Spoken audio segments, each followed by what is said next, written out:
Marxist eager को वहां देखकर ड्यूक कार्सिस भी जल्दी से वहां आ जाते हैं और उन्हें गुस्से से कहते रहते हैं कि आखिर आप क्या कर रहे हैं और क्या कहना चाहते हैं। मार्किस ईकर ड्यूक कार्सिस को वहां देखकर आश्चर्य में पड़ जाते हैं और वो सोचते रहते हैं कि आखिर वह यहाँ पर क्या कर रहे हैं। वह हल्का सा घबराते हुए कहते हैं कि मुझे इसकी बिल्कुल भी उम्मीद नहीं थी कि आप यहाँ होंगे। मैंने तो सोचा था कि आप इस वक्त अभी पार्टी में होंगे। ड्यूक कार्सिस कहते हैं कि मैंने उसे बच्चों की देखभाल के लिए छोड़ दिया, लेकिन मार्किस वॉरेन ईकर, क्या आप ईकर के महान घराने के मुखिया नहीं हैं? आपको तो वहाँ होना चाहिए था और उसे बिल्कुल भी नहीं छोड़ना चाहिए था। ड्यूक कार्सिस को यहाँ देखकर ईकर सोचते रहते हैं कि मैंने तो बस यही सोचा था कि उस क्षण का मुझे इंतजार करना है जब बच्चों के आसपास कोई भी ना हो। मैं भी स्टेलिन के लिए यहाँ आया था। वह वास्तव में यहाँ की चीजों को देखना चाहता था और यहाँ की सड़कों पर घूमना चाहता था। ड्यूक कार्सिस कहते हैं कि मुझे तो ऐसा बिल्कुल भी नहीं लगता, मैंने तो बस आपको मेरे बच्चों को ले जाने की कोशिश करते हुए देखा। ड्यूक ईकर कहते हैं कि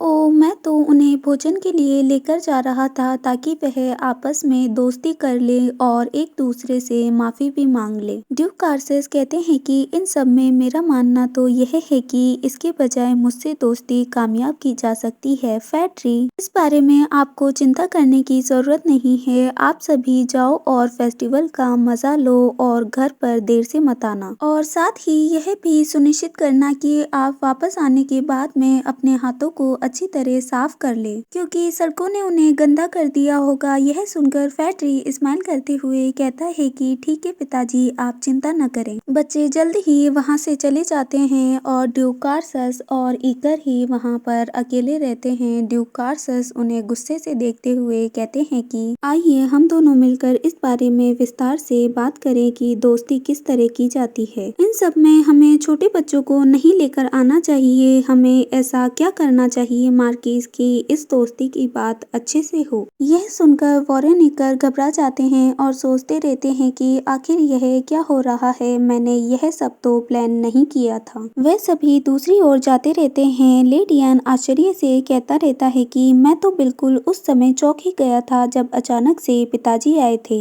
ओलिविया कहती रहती है कि आपने ठीक कहा, अच्छा है कि अंकल वहाँ पर आ गए और उस लकड़बग्गे से व्यक्ति को वहाँ से भगा दिया। और आपसे सच कहूँ तो मुझे उस तरह की घिनौनी नजरों से बहुत ही ज्यादा नफरत है। यह सुनकर फैट्री कहता है कि और मैं भी अगर मेरे बारे में कहूँ तो यह मेरे जीवन का सबसे अप्रिय हैंडशेक था। वह सभी बातें करते ही रहते हैं कि अचानक से टियन को अलग सा महसूस होता है और वो सोचती रहती है आखिर यह क्या है, कुछ अजीब सा लग रहा है, जैसे कि कुछ चिपचिपा सा या घिनौना सा मेरे चारों ओर लिपट गया हो। टियन को ऐसा बर्ताव करते देखकर ओलिवियर कहती है कि टियन, आपको क्या हुआ? आप अचानक से इस तरह का बर्ताव क्यों कर रही हैं? क्या आप ठीक हैं? यह सुनकर टियन अपनी आंखों को खोलती है और सोचती है कि वह कुछ क्षण के लिए ही था और अचानक से गायब हो गया। आखिर वह क्या था? वह डरावना सा एहसास, जैसे कि उसने मुझे चारों ओर से घेर लिया हो, अंधकार से ढक लिया हो।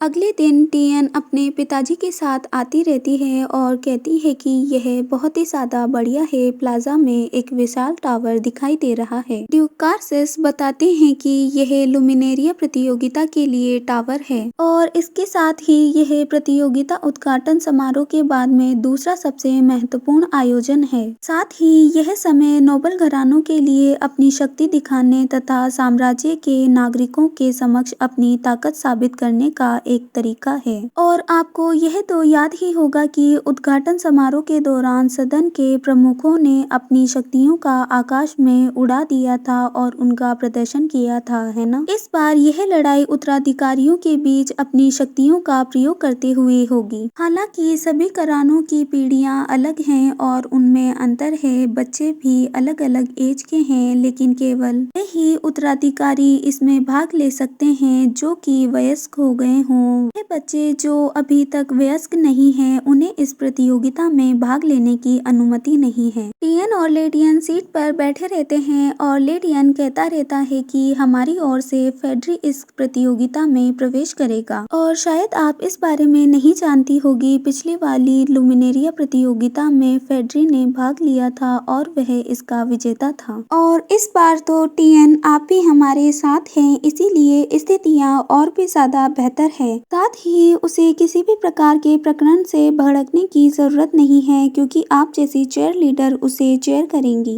यह सुनकर टीएन बहुत ही ज्यादा खुश होती है और वो स्माइल करते हुए कहती है कि यह तो बहुत ही अच्छी बात है, अगर ऐसा है तो मैं बहुत ही ज्यादा जोर से उनके बारे में चेयर करूंगी और उन्हें बहुत ही ज्यादा सपोर्ट करूंगी। दरवाजे खुल जाते हैं और प्रतिभागी अंदर आने लगते हैं। यह देखकर लेडी एन कहता है कि मुझे ऐसा लगता है कि पार्टिसिपेंट अंदर आने लगे हैं और उन्हें अचानक से वहां पर स्टेलिन दिखाई देता है, जो कि आश्चर्य में लग रहा था।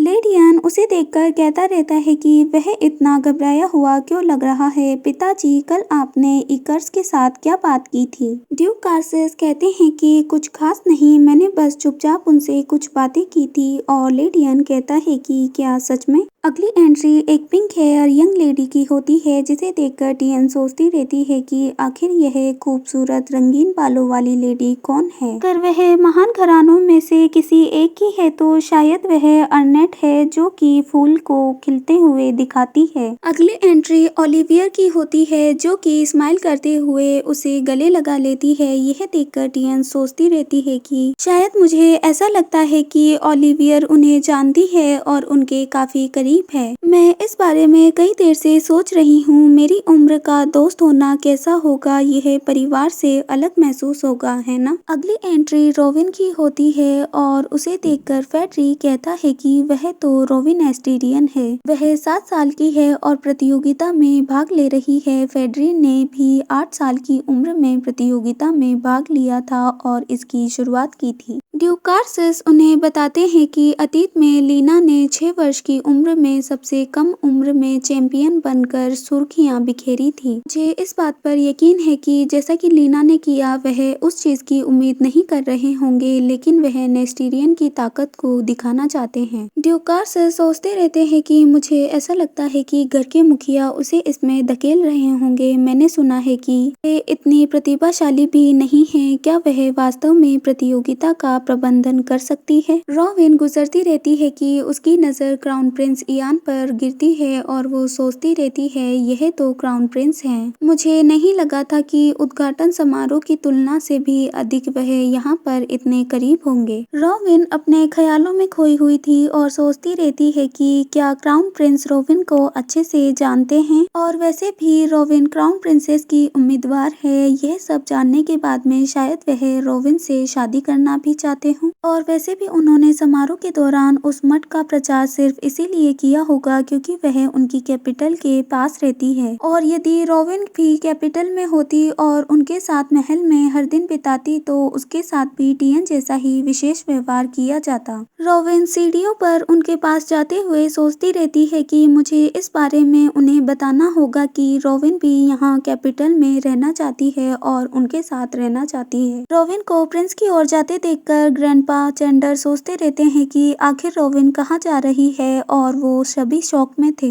प्रिंस इयान भी उसका इस तरह का व्यवहार देखकर आश्चर्य में थे और रोविन उसकी ओर आगे बढ़ते हुए कहती है कि hello your highness crown prince, मुझे आपसे मिलकर खुशी हुई। मैं रोविन एस्टीरियन हूँ। प्रिंस कुछ नहीं कहते हैं और रोविन सोचती रहती है कि यह तो बहुत ही ज्यादा सुंदर है, उन्हें पास में देखने पर भी बहुत ही अच्छा महसूस हो रहा है। रोविन स्माइल करते हुए कहती है कि मैं काफी समय से आपसे मिलना चाहती थी, लेकिन ग्रैंडपा मुझे यहाँ पर नहीं लेकर आते थे। इयान पहले से ही काफी परेशान थे और वो सोचते रहते हैं कि आखिर यह सब क्या हो रहा है। मुझे अपनी शक्तियों के कारण पहले से ही अच्छा महसूस नहीं हो रहा है और अब यह परेशानी और आ गई है। रोविन क्राउन प्रिंस के करीब आती है और उसके हैंड को टच करते हुए कहती है कि रोविन आपसे शादी करना चाहती है और योर हाइनेस को खुश करना चाहती है। यह उन्हें पता होगा कि उन्हें क्या चाहिए। रोविन के अचानक से टच करते ही